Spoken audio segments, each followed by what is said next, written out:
Hey, what is up guys, it is Thunderstruck115, and today I am hitting you up with another Top 5 Zombies video.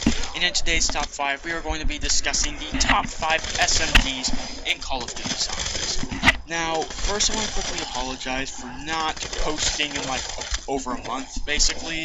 So, yeah, sorry about that, schoolwork took me over. I then called in World War II release, and I knew I wasn't going to be able to release content for that since I don't have the game. I did play it at my friend's house, however, I don't have it because, well, I can't afford it at the moment.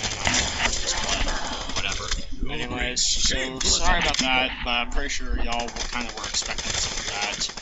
So, and since I don't have it in one at this point, y'all, and let y'all watch other World War II related videos, but now we're back to track top 5s. But yeah, I'm pretty sure you didn't come to hear excuses, you came for a top 5. Let's get into it. So kicking it off with our number 5 spot, we have the AK-74U from Black Ops 1, 2, and 3.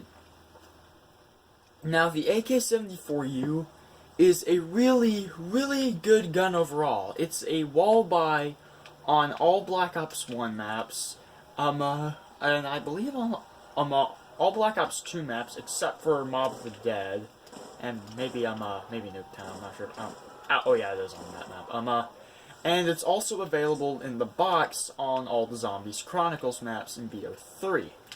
So the thing I like about this is there's very little recoil. It's got a really good power. It's a wall buy, so ammo isn't really an issue, and you can get it early on. Now, the one downside is it's a bit more expensive than other weapons, with costing 200 more, but still, it's a pretty good weapon. And I do recommend using it. It's really good to get started off. It'll keep you alive, and it can get you a decent amount of points as well. It's awesome. Comes in our number 5 spot. So coming on down to our number 4 spot, we have the Thompson from World at War. Now, here's the thing I like about the Thompson. It's good for both racking up points, and it's also good at keeping you alive. It's just got that sweet spot of damage. It doesn't do too much, so you get a nice huge amount of points, but at the same time, it's high enough that if a zombie gets in your way, you can kill it. It'll kill effectively, and it'll rack up points effectively, and it's the perfect wall gun to get on an early round for that. And that's what I like about it. And the fact that it's a wall gun makes it so much better. And I don't know, like when I was making this list, I debated which I should put higher, the Thompson or the AK-74U, but I decided on the Thompson because I don't know, it's probably just the feel of it. I don't know what it is, but I feel I feel like this is better than the AK-74U. Why? I don't know. It's just personal preference. But yeah, Thompson, number 4 spot.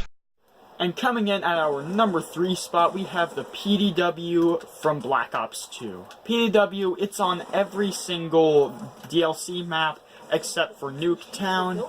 It's a wall buy on Die Rise and Buried, and it's available out of the box on Mob of the Dead and Origins. Something I like a lot about the PDW, it's a relatively cheap SMG, with only being 1,000 points off the wall, as opposed to the previous to the AK-74U and the Thompson being 1,200 points. So that's got it going for it. Plus the magazine capacity is amazing. That and the damage. I think the reason why this thing does not get a lot of love is because of the maps it's on. On Die Rise and Buried, it gets overshadowed by the AI-94, which is easily the best assault rifle in Zombies, and many people prefer to use that simply because, well, it's better. But the PDW is still amazing. Mob of the Dead, I mean, there's a bunch of other weapons on it that's overshadows it, like, for example, the Tommy gun, the Uzi, the Blundergat, etc. And then on Origins, you got the staffs, the MP40, the STG, and yeah, which is why I don't think it gets the love it deserves, but it's amazing, should get more love. It comes in at our number 3 spot. So, coming in at our number 2 spot, we have the M1927, aka the Tommy gun, from Black Ops 2 and Black Ops 3. Now, the thing I like about the Tommy gun is might not necessarily be the highest in terms of damage, but it makes up for it with its high ammo and fire rate. That it really nullifies the lack of damage that it might have. And besides, it's not that low if you think about it. Because, I mean, it still does quite a bit of damage into the early 20s and 30s.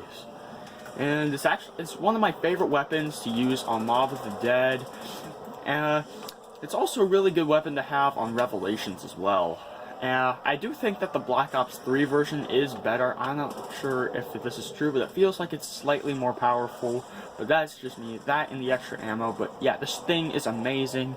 Has to come in at our number 2 spot. And finally, guys, coming in at our number 1 spot, we have the PPSH from World at War and Black Ops 3. What else is there to say? This gun is amazing. So, let me basically sum up the PPSH for you. Take the firepower, ammo capacity, and magazine size of an LMG and combine it with the fire rate, the mobility, and the reload speed of an SMG. That's basically what you got here. There's little to no recoil. It's very, very accurate. It's just amazing. It's easily my favorite weapon in all of zombies. Now, there is a Black Ops 3 version. I do prefer the World at War version, and even though they're, except for the ammo, statistically the same, I just prefer the feel of the World at War version. I don't know why, but you can just feel the power with this thing, especially when it's pack-a-punched. So yeah, so what else is there to say about this? This thing is just amazing. Comes in at number 1 spot. If you did enjoy this video, make sure you give this video a like and subscribe for more. Also, tell me what your top 5 SMGs are in the comments below. And do you have a top 5 you want to do? If so, again, tell me in the comments below. Peace.